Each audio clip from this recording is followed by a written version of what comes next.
Welcome back. I wanted to kind of catch up with you guys. So, I had been having dreams where I'm moving so fast. I'm in a vehicle of some sort, whether it's a car, a train. I remember being on a bus and someone else is driving. And on some occasions, I'm going so quickly, so fast. Some of the times I'm able to get to the driver's seat, and sometimes I'm not. And it's funny because I'm going at what I'll call warped speeds. And so to get to the front of the vehicle, I'm actually having to pull, like hold on to whatever's in front of me to get to the front. And I'm physically feeling this in my dreams. And there was one occasion that I remember getting to the front of the bus and there was no one driving it. So that has happened over a course of times. And the thing that's been the common denominator would be the fact that it was going super fast. And I wouldn't know where I was going. That was less important. In fact, most of the time, where I'm going isn't even in my mind's eye. I just know that I'm on or in this vehicle and it's going fast. It's going so fast that it's worrying me. So that may speak to the part of me that needs to be in control.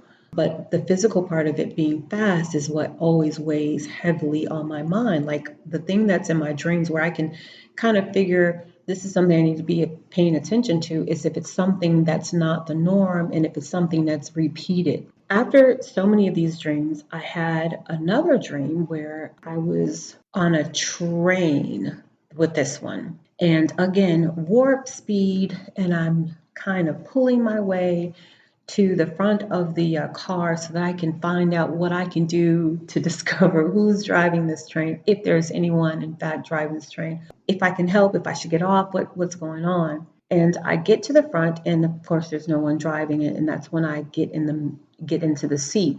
And in this particular dream, again, I was going super, super fast, probably even faster than on the other occasions. And when I get into the seat, there's always something happening where I feel like I have to pray because I'm afraid. Maybe we're going to crash, or I'm just afraid, period, because we're going so fast.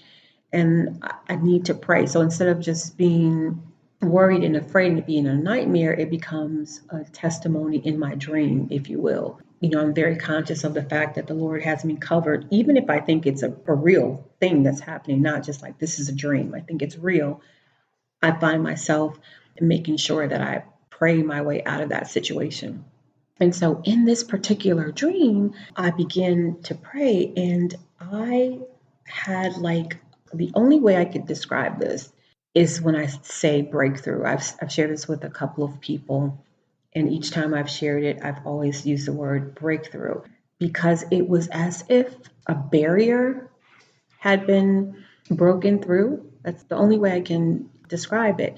And when it happened, I could feel the shift of the breakthrough. And so now I've gone from going through super fast speed, right, to the point that where I'm worrying about how quickly I'm going, to now I'm in this very, very still place. And when I open, I'm afraid, right? Because I'm going so fast. It's like earth shattering fast. So I close my eyes. When I open my eyes, there's nothing but black night and stars, just stars all over the place. So I know that I'm in space. I don't feel overwhelmed. I don't feel fearful. I'm just there. And then there's this weightlessness of it all. That was another thing that I was very aware of. The same way I was very aware of the quickness, the pace of the vehicle is the same awareness I had when I've gotten to this open space with the stars and the black sky. Like I said, I'm not alarmed. I'm just there. And as I'm gazing out, I can see some things in the atmosphere, like further away.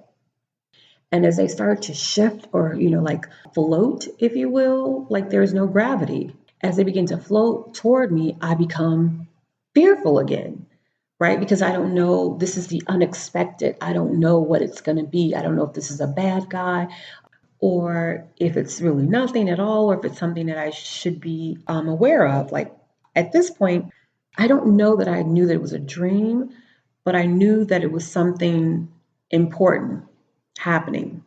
I ended up knowing that it was a dream going, further into this, and I'll tell you when, but it was still real enough for me to be concerned about it. So as the image got closer to me, it revealed itself as being an astronaut, but it was a cartoon figure astronaut, right? It was like what you would see, in a comic, the regular circle for the helmet and the space suit, a little tank that's connected from the helmet. And as it got closer, and I did say cartoon, I said that for a reason because I think that for me to know that this is not a quote unquote bad guy or something that I needed to worry about, it was revealed to me in a very comic book way, non-threatening way. And that way I could receive what was going to happen, what the message was about, and not be alarmed. If it had been a man in an astronaut suit coming to me, that might have frightened me, and I would have gone and maybe even shaken myself to wake from the dream. This was more of a non-threatening, ride this thing out. It was slowly coming into view. And when it did come, I'm like, that's an astronaut. And so I looked, I said, oh my gosh, this is space. I'm in space. That's what these stars are about. That's what this black sky is all about. And I knew then that I was dreaming, and I felt such a heaviness from what I realize is happening. I'm tearing up now as I speak to you because it is so profound the way that the Lord speaks our love language. And He gets my attention when I'm asleep and listening fully. And I think about how even the fact that the comic like astronaut came in that way instead of another way was one of those opportunities to say, stay here, stay in the space, let's see what's happening before you start to get all excited and panic, which you're prone to do. So that's profound to me. And then the fact that, okay, so astronaut, okay, I'm in space, wow. And then I started to think about, you were going warp speed. And then I almost like broke the sound barrier, if you will, that barrier that I was talking about. Is it the sound barrier? But that's what my dream manifested as. And so now we're in space. I know I'm in space because I've seen an astronaut, right? In case you didn't know where you were, in case the stars in the black sky wasn't enough for you to know, I'm sending an astronaut. Like, oh, okay, I'm in space. And then what blew my mind is that as the astronaut was coming toward me, I reached out my left arm as if to touch it to see if it were real or something. And as I reached out and lifted my arm up to do that, I saw my bare arm, my brown bare arm reaching out from my viewpoint. So I said immediately, even in my dream, I was able to be aware of this. And I said, wow, I'm in space. And what is required of others to be here in this at this elevation, helmet, oxygen, a special suit. And in case I forgot it, here is this comic astronaut character in front of me reminding me of what's required to be in a space like this, in a place like this. But here I am in the same altitude with just me. And how do I know that? Because as I lifted my arm out to reach out to this character, my arm was revealed. So I woke up and I knew right away, it's like, okay, the Lord is blessing you. What is required for other people will not be required of you. What most people would require to be here, to be able to breathe, move, stay conscious, they need these things. The Lord's blessing you so that all you need to do is be you and be where you need to be. Be where you're supposed to be at the time you're supposed to be at, and you will have the advantages as if you had a spacesuit or helmet or oxygen. And I don't want to move too quickly from that because that's huge.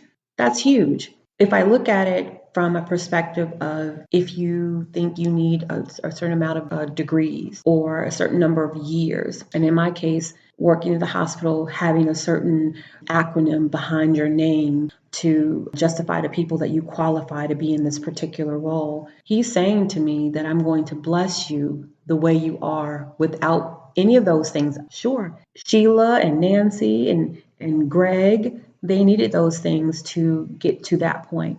And that was fine. But I'm going to bless you in the skin you're already in without any of those extra things. And that's just so amazing to me. But I say that things are happening in a very fast time frame for me. I learned if we listen to what he's telling us, and it may, different things are being said to you in different ways, but I think it's beautiful. It's mind blowing. Don't let what's on paper keep you from believing in whether the Lord will bless you in that. I'm telling all of you right now that I know that that's true. And I'm going to be sharing with you an episode where I'm going to be telling you how it manifested in my regular daily life, where someone else was required to have, it didn't matter for me. I was able to receive that blessing. So go forward with that. Be encouraged, and I'll talk to you soon.